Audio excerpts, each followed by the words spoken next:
with personal integrity, yes, makes your life that much easier, yeah. makes it that much more effective, makes the reputation of my individual little company that much better, because I have people like Debbie, like Tony, like Wayne, who all support my little part, and then I can support them as well, and it all links together.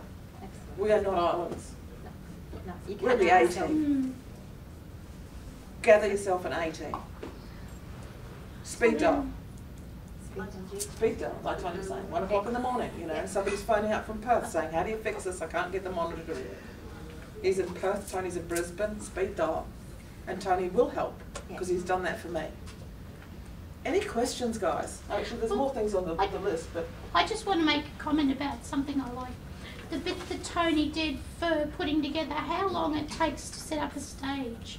And that took seconds, it was 2 days. I just thought that was brilliant. This should be shown to everybody, not just people involved in trying to get into it. Because people just think they go to a concert, it's already there, it's already built. Yeah.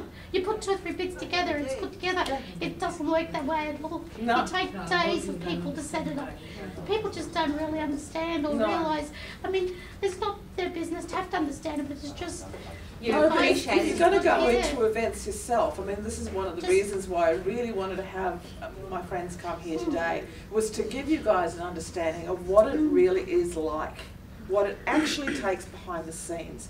I mean, I could just about cry when I saw him put that slow-mo. I thought, you know, perfect. It couldn't have been any more perfect. You know, it shows you exactly what it takes. And, you know, checklists after run sheet, after conversation, after following up those conversations with written communication, making sure everybody is on the same page. Because conferences, and big production, and little petite conferences, they all take an enormous amount of detail to be effective. And what is beautiful about it is you walk in and you think it's just looks just happened. Oh yeah, they because we're all doing like Wayne's Swan, we're all quietly gliding along and paddling like mad. It's interesting too, some people forget, if you ever get the opportunity to do a back of house at a hotel when they're plating up for dinner, you know, when you're plating up for 1,000 people, seeing how they do it is amazing. Or even an off-site caterer when we're working out of a caravan or a tent, watching how their logistics. Actually, the best one I've seen recently is the new convention centre at the showgrounds, the Royal Convention Centre. Their technology there now for plating, cooking. They will start cooking the steak, or most of the beef and chicken options, you know, alternate drop. They will start, if they've got a big group, they will pre-cook the steak the day before, and it sits in these amazing trolleys.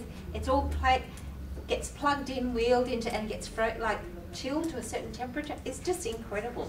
So you actually really appreciate what it takes to get hot food on that table for 1,000, 2,000, whatever it is.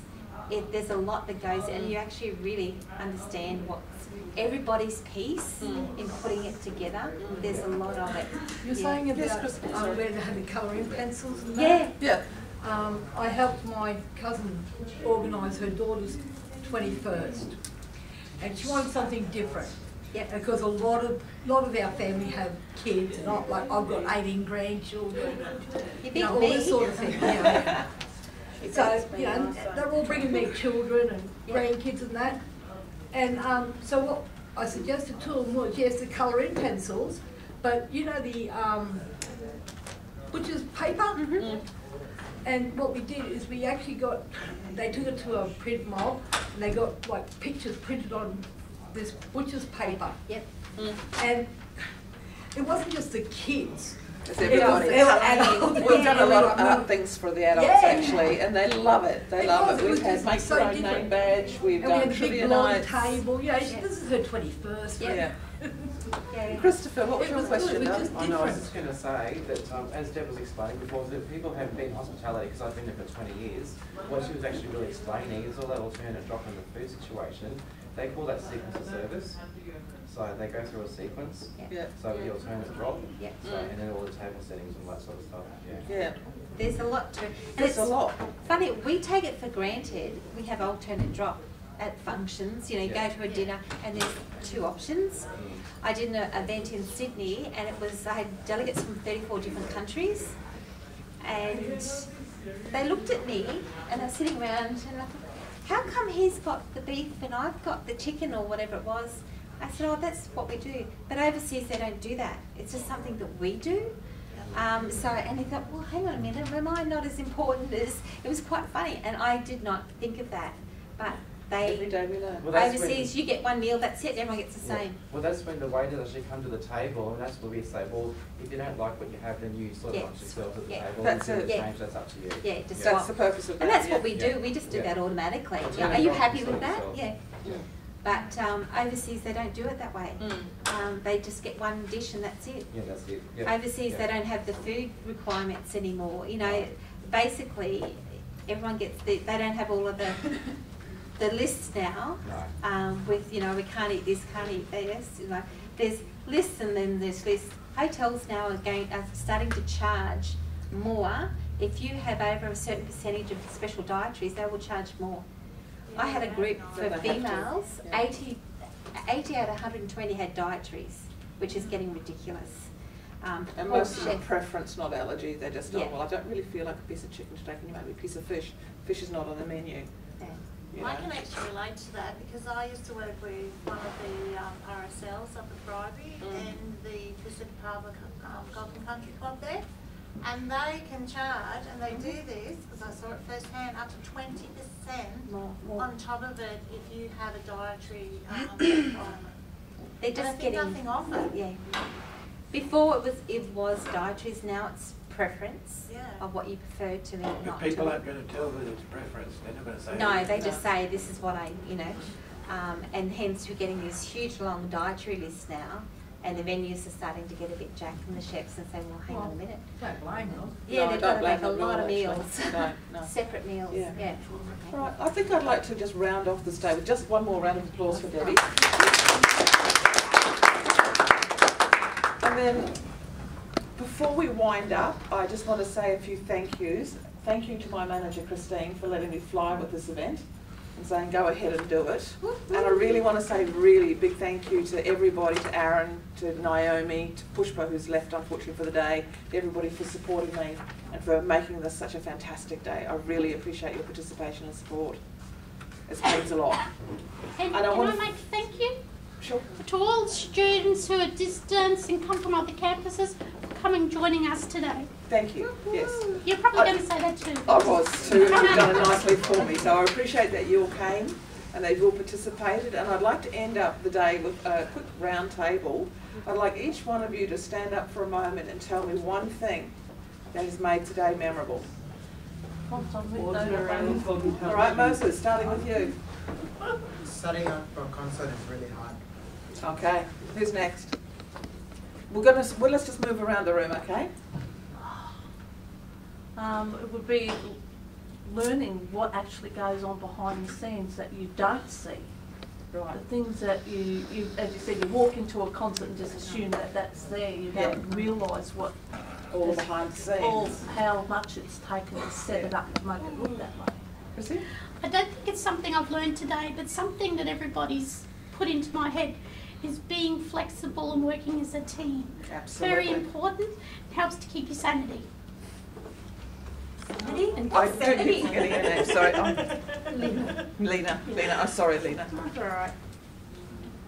Oh, I haven't really learned it because I already know, but because I sometimes come in and like a summary which I don't really mean to do.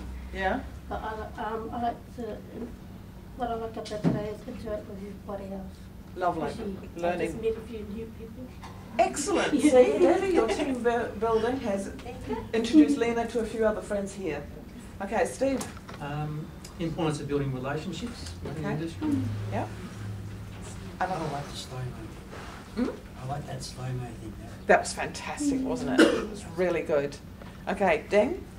I don't know, time management and working under pressure. Okay. Get flexible and control. Annette? I have learned that you have to communicate a lot with each other. Absolutely. And effectively. Mark? It's not easy. True. It's hard work.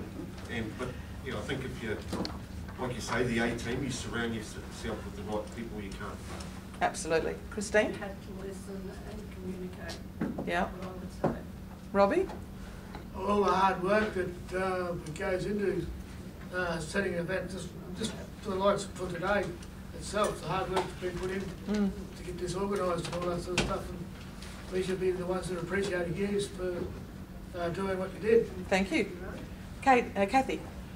I actually got questions answered that I've had from personal experiences, answered by different people sort of thing in the industry that's been in there longer than what I have.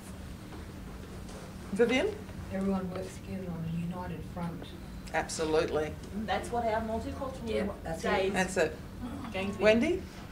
I actually am probably more determined and more driven and passionate than I was just, you know, this 48 hours ago. I know what.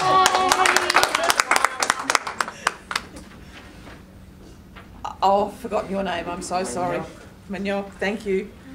Important of communication in teamwork. Yeah. Like if we communicate, we do perfect. Yeah. I don't know your name. Tamika. Tamika. Just that it can take you so many different places. You know, listening to Tony saying he's going to Longreach, or you know, other people saying they're going to Sydney and other places. Like the events industry can really take you anywhere in the world, whether it be local or international, and you can learn so much about culture and you know, theming, different events, and like just not an easy industry, but it's a rewarding. You're always like there is always opportunity to learn something more. And Jeffrey? Well, I suppose the thing that I learned from the whole thing would be, I suppose, is all the different people that you can meet, the suppliers, from the suppliers to all that, in running an events company, and the relationships you can get going, that you can build with them is just, I think, is unforgettable. It's a powerful thing. Yeah, it's like, these are the people today that you got, the people that you've dealt with over the years and done business work with and all that. Yeah. It just shows that even after so many years, you've still got a very strong relationship with these people. That Absolutely. You might have started off where it might have been a little bit, you're not sure if it was going to work, but look, after 10, 15 years, the relationships have got really strong. They've become friendships. Okay, Christopher, what did you take away from today? Client satisfaction and diversity. Okay. Yeah, that's what I thought. All right, we've already had Moses. Moses? Yep. I'm sorry, I've forgotten your name too. Dylan. Dylan, what did you take away from today? Food, okay. Jonathan? Client's interest is always your priority. Yep. And if you have quality, like friendship within the organisation, it's going to make it easier for you to work happily. Okay, and Lena's lovely daughter? Oh, I'm sorry, I've forgotten your name too.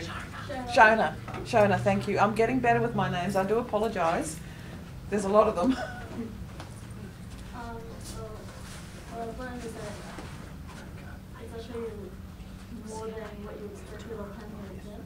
Rather than you think it's just you plan the venue, the cost, budget, but there's more in depth of getting it to the way you want it to make it more successful. There's an enormous amount of detail, isn't there? Yeah. Okay, so we've all learned at least and taken something away from today. And I want to say thank you all very much for attending, and I'll hand you back to Christine to say the final. Okay.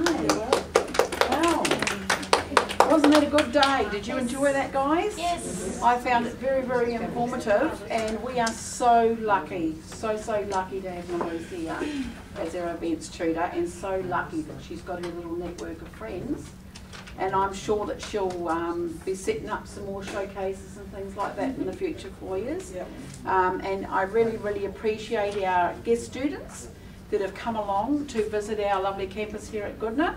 Thank you very much for coming along and supporting Maluse with her little venture that she's been working so hard on for a while. I do have a very, very awesome team of tutors here, and I'm so grateful for every single one of them, as I'm sure the students are, because they're here to assist you. So thanks again for coming. I hope you've really, really taken something out of today, And I hope some of you are going to stay on and do a bit of studying, and if not, we'll see you tomorrow. Thanks a lot. Thank you.